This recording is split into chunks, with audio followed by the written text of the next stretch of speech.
حضرت اما عائشہ پاک سے ایک بات پوچھی گئی، عرض کی گئی اے امی جی ہمیں بتائیں نبی پاک علیہ السلام کا اخلاق کیا تھا؟ کیا تھا؟ کیا تھا؟ اور قرآن نے نبی کے اخلاق کی بات کی تو کیا کہا؟ کیا کہا کہ میرے نبی کا اخلاق عظیم ہے، میرے نبی کا اخلاق عظیم ہے۔ اعظم سے بڑا عظیم ہوتا ہے، یہ یاد رکھیں۔ ہم اعظم کو کہتے ہیں، اعظم کا معنی ہے بڑا۔ بہت سارے اعظم ملے تو عظیم بنتا ہے۔ میرے پہ اللہ نے فرمایا میرے محبوب کا اخلاق سب سے بڑا ہے۔ اللہ کتنا بڑا ہے؟ فرمایا ساری کائنات کے اخلاق ختم ہو جاتے ہیں، میرے نبی کا اخلاق شروع ہو جاتا ہے۔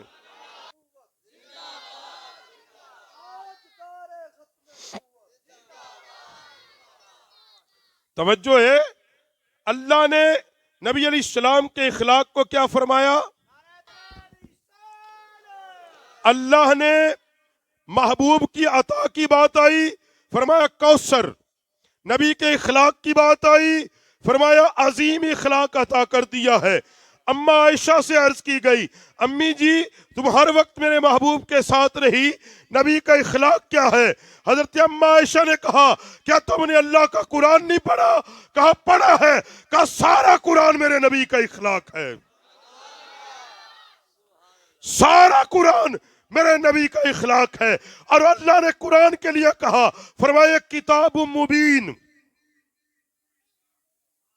عطا کی بات آئی کوثر، اخلاق کی بات آئی عظیم، کتاب کی بات آئی جس کتاب میں میرے نبی کا اخلاق ہے، اس کی بات آئی کتاب مبین، کتاب مبین۔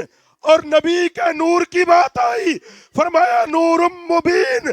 کہا محبوب ہم نے کچھ بھی تھوڑا نہیں دیا، اگر دیا ہے ہم نے اپنے علاوہ کائنات کی ہر چیز کا مالک و مختار محبوب تمہیں بنا دیا ہے۔ ہر اعتبار سے قرآن مکمل ہے۔ قرآن سے پوچھا تو کیسے مکمل ہوا؟ کہا اللہ نے میرے اندر نبی کی صفات کو لکھ دیا اور پھر اللہ نے مکمل فرما دیا۔ اب یہ ساری چیزیں عطا کر کے آخر میں اللہ نے کیا فرمایا؟ وَأَمَّا السَّائِلَ فَلَا تَنْهَرْ۔ محبوب دنیا کے خزانے ہم نے آپ کو دے دیے، آخرت کے خزانے ہم نے دے دیے، علم ہم نے دے دیا، حسن ہم نے دے دیا، اخلاق ہم نے دے دیا۔ اے مومنو اس سے بڑی کیا بات ہوگی رب ہو کے رب نے اپنا حبیب تمہیں عطا کر دیا ہے۔ اور ہر سوائے نبی کا طریقہ چھوڑ کر تم عبادت کرو گے، اللہ تمہاری عبادت قبول نہیں کرے گا۔ اگر توجہ ہو، اللہ علماء نے مسئلہ لکھا ہے، یہ آپ بھی یاد کریں آپ لوگ، کیونکہ ہم چاہتے ہیں دین ہماری مرضی کا ہو۔ یہ بڑا المیہ ہے آج مسلمانوں کے اندر۔ معذرت کے ساتھ ہم کہتے ہیں مولوی ہو وہ جو کنا نو چس دے وے، معذرت کے ساتھ میں ہاتھ جوڑ کے، اگر کسی کا دل دکھے پہلے معافی، مگر میری مجبوری ہے۔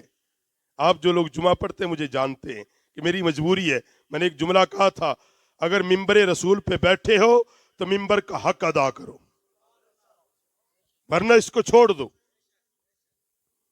جی رزق روٹی تو آپ ساری کما رہے ہیں نا، کوئی بھوکا تو نہیں مر گیا نا۔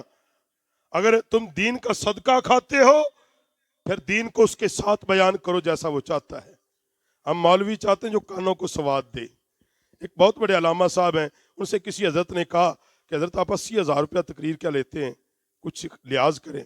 اس نے کہا نہیں میں تقریر کا نہیں لیتا۔ انہوں نے کہا وجہ؟ انہوں نے کہا لوگ میرے فون کر کے کہتے ہیں چس کرا دیں، کہتا میں چس کے 80,000 لیتا ہوں، تقریر تو مسجد کا امام بھی کر لیتا ہے۔ ہمارا مزاج یہ ہے۔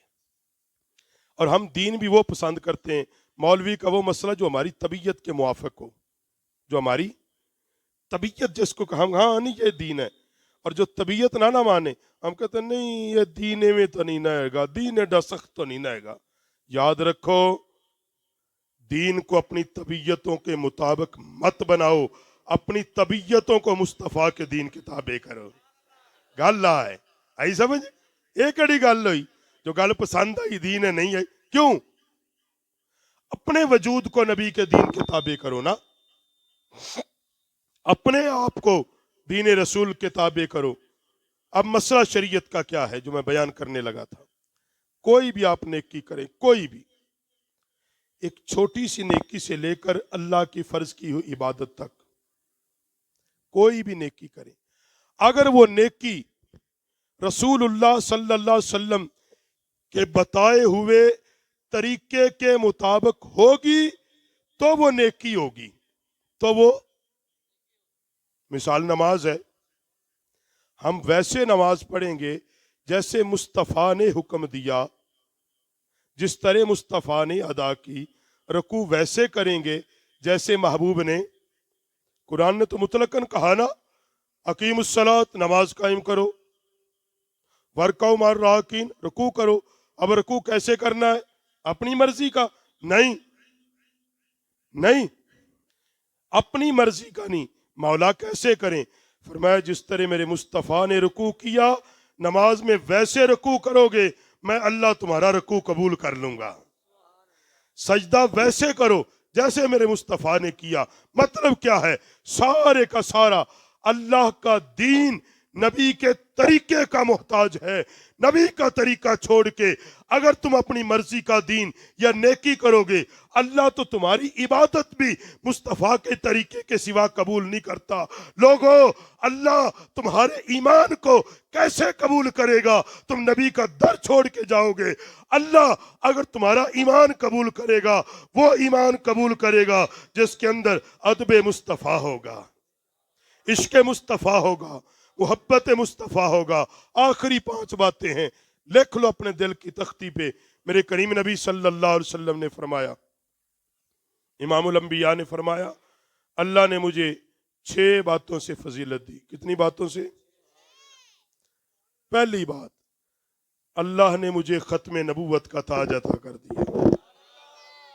جی نقیب صاحب نے بڑے نعرے لگوائے آپ کو تاجدار ختم نبوت کے۔ یہ بھی یاد رکھو، اگر آج یہ گلی گلی بچہ ختم نبوت کا نعرہ لگا رہا ہو، یہ پلیٹ میں رکھ کے نہیں ملا، اس کے پیچھے سینکڑوں شہادتیں ہوئی ہیں۔ ہاں، اس سے بڑا ظلم کیا ہوگا کہ میلاد کے جلوس کو نہیں چھوڑا۔ ہم سنی جاگیں، میں یہ آپ کو جگانے کے لیے باتیں کر رہا ہوں، المیہ ہے۔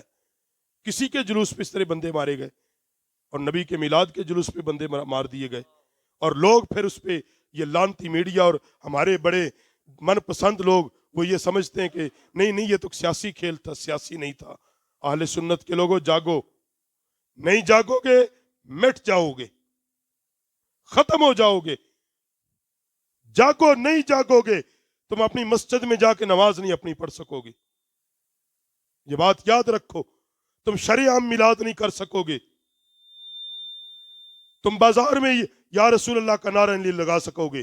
اگر چاہتے ہو ہم رسول اللہ کا نام پورے دھوم دھڑکے سے لیں، میلاد شرع عام منائیں، حضور کی عظمت کی بات کریں، جاگنا ہوگا، پہرے داری دینی ہوگی، اور اس بات کا ثبوت دینا ہوگا کہ ہم سنی سن نہیں، ہم باشعور سنی ہیں، ہم وہ سنی ہیں سر کٹا دیں گے، نبی کی عزت پہ حرف نہیں آنے دیں گے۔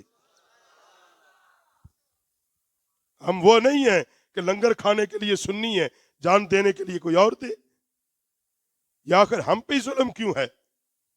یا رسول اللہ کہنے والوں کے خلاف ہی ساری باتیں کیوں ہیں؟